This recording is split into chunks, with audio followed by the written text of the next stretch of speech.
Have you ever wondered how Morgan Freeman in Robin Hood Prince of Thieves got his massively broad and massively curved sword out of the scabbard? We'll wonder no more.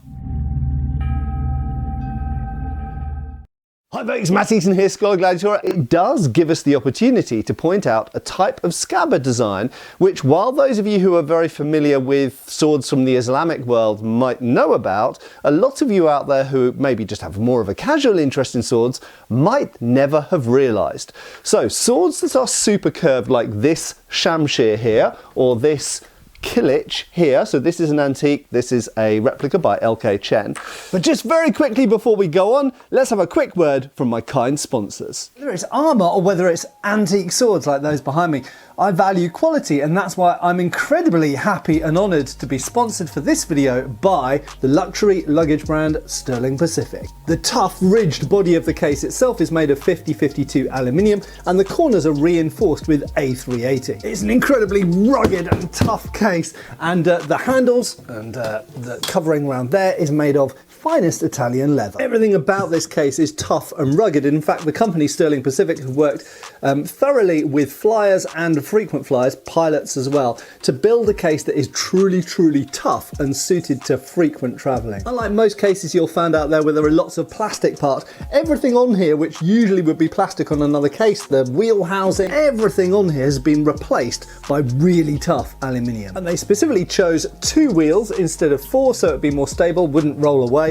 And these are really tough and strongly built wheels. This is basically like modern armour for your valuables. You could have laptops, iPads, anything you want in there, and it will be super well protected, super tough. Also, the visceral smell of that leather handle is absolutely incredible, and the solid sound when you undo those locks, oh my gosh, and it is so luxury inside. These straps, even those are metal as well. No plastic to be seen, and these hinges here are also incredibly tough and durable. So Sterling Pacific's cases have been designed from the bottom up to be absolutely top end, and they're not cheap, it has to be said. But through this promotion in this channel, you can get $300 off the recommended retail price using the code, or simply by clicking that link below. Thanks a lot for sticking with me. Now let's get back to the main content of this video.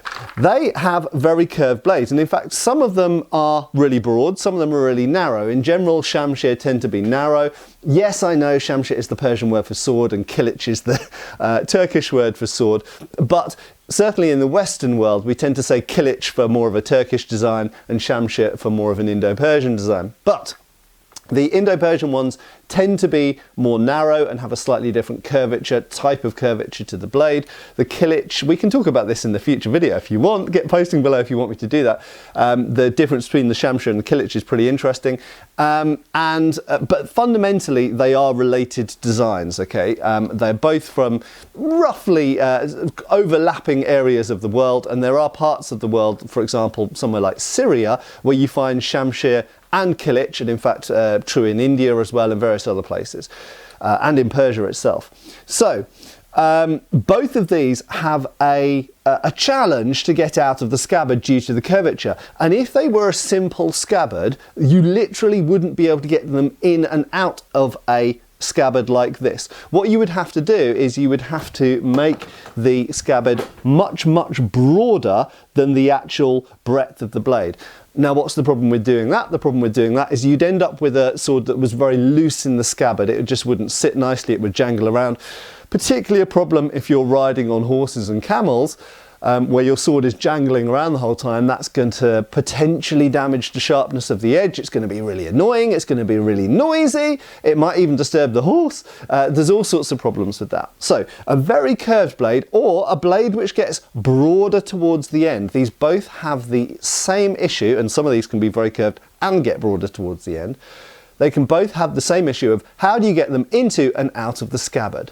And yet, magically, or as if by magic, this does come easily straight out of the scabbard. And the answer is this. You will notice, the sword goes into a slot. That's right.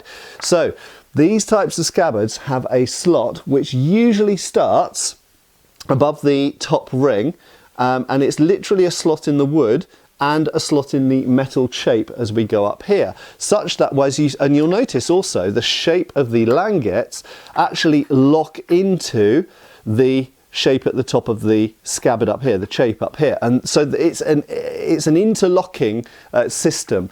And those two things, they don't always go together, but they certainly culminated in a design which was very popular and very successful, because if you didn't have the languettes lock into that top part of the chape, what you'd have is, when you were riding or running around, potentially the sword could accidentally kind of jump out of the back of the scabbard and potentially fall out, or hurt you or whatever, just be annoying, get stuck.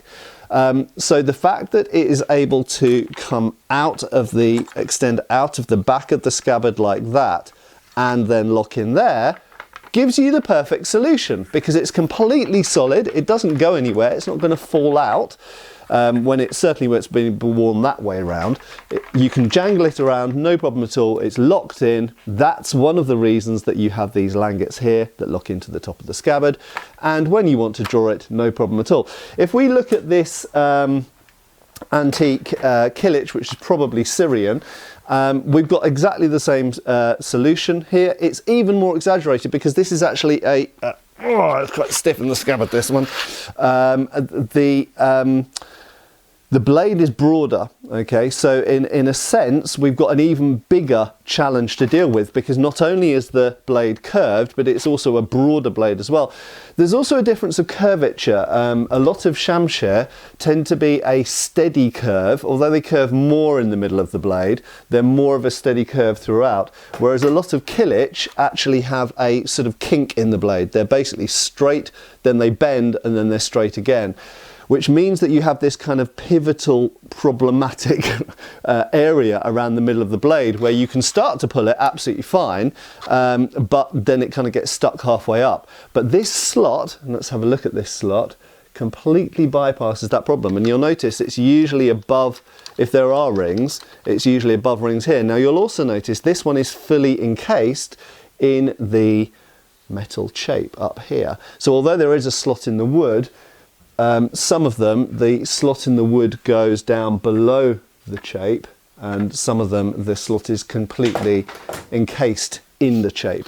But again, you'll see that the languettes lock into there, and that prevents, as I say, this one's quite stiff, it needs cleaning. This has come out of a collection that's been quite neglected, and as you can see, it's got various broken bits. But the languettes lock into the top of the chape here, and you can see it's also quite it's quite a thick blade, so that is quite a broad slot in the base. Now, this sounds like a fantastic idea. Are there any downsides to it? Fundamentally, yes, but they're not downsides that are a problem in the places that these swords come from. So the biggest downside is that if this was in a European context, and we do find these in a European context, they were, when Mamluk style swords, as we called them, were adopted, for example, for generals in Europe, we tended to make the blades a bit straighter to get over this problem and have fully enclosed scabbards, because as you know, with a normal saber blade you don't have to do this. It's only if the blade's particularly curved. However, there are European examples which do copy this. Now the downside is rain. Now this is one of the problems, like people who've tried to think up solutions for back scabbards, this is one of the problems there, is that back scabbards are going to get full of rain, and if you put a slot in them, it makes the scabbard completely pointless, because one of the main points in Europe of a scabbard is to protect the sword from rain, protect it from the elements. They even went to the degree of putting sheepskin inside certain scabbards to keep them, dry and snug and everything else. So having a slot in your scabbard is idiotic, because anywhere that there's rain, literally your scabbard is going to fill up with rain, especially if it's on your back. So anyway, that aside, this type of scabbard, if it's hanging down here, yes, that would fill up with rain. But where do these swords come from? These swords, okay, admittedly, it can rain a lot in Turkey. So yes, it can be a problem in parts of the Ottoman Empire. But if you're in Egypt, if you're in Syria, if you're in India when it's not in monsoon season, if you're in Persia, Iran, then a lot of the time this isn't going to be a problem, but it can be in some places at some time. Certainly in India some of the time, certainly, as I say, in parts of the, the Balkans and the Ottoman Empire, quite a lot of the time. So that is a problem as far as rain is concerned, but really it's the only solution to have a fully enclosed scabbard and have a very curved blade and be able to easily draw it out. One minor detail to add about these that I've noticed, which you have to get used to if you're not used to these, is where you place your hand when you grip the scabbard when you draw the sword. Now, bear in mind that these are back edged, that is, they have a blunt spine, they're blunt on the back swords, so it's not a critical problem. Much like Japanese swords, you can be reliably sure that 99% of the time they're going to be blunt on the back. But if you're not used to drawing these, and certainly if you're handling antiques, and one of these has a scabbard you haven't noticed yet. This has actually happened to me. I went to draw one of these once and I hadn't noticed it had a slot in the back, and I had my hand there, and it is a really disconcerting and weird feeling when your hand is around the scabbard and suddenly the blade comes out the back. You kind of go, oh! And now the main thing, it's not going to cut you, like I say, because they are blunt on the back, but the main thing to be aware of, and the caution I would add here, is if you see a really curved sword, look to see if it has a slot here, and if it does, don't place your hand there, because it's a horrible sensation. And I tell you, the first time it happened to me and I put my hand around here and went to draw, I almost dropped the entire thing for self-preservation, basically, because in your mind you kind of think, oh, if you suddenly feel blade when you start to draw something out of a scabbard, you think, shit, it's going to cut my thumb or cut my hand, and so your reflex action is to do that, which obviously, if it's a valuable antique, maybe with ivory grips that might smash if they hit the ground, would be a really, really bad thing and very, very embarrassing, and you'd probably never live it down. So if you see this style of sword or this style of sword, that's one thing to always look and check whether there is a slot on the back, and just don't put your hand around it if so. As long as you keep your hand below, there's absolutely no problem and the thing can come straight out. In terms of resheathing them, you could, as you normally would with a sword, put the tip in here, but that seems a bit weird. It seems to actually be more natural to insert the tip into the slot and then drive it around like that. So, just some little tips based on my experience. Nothing that I've formally been taught, but based on experience of handling these things.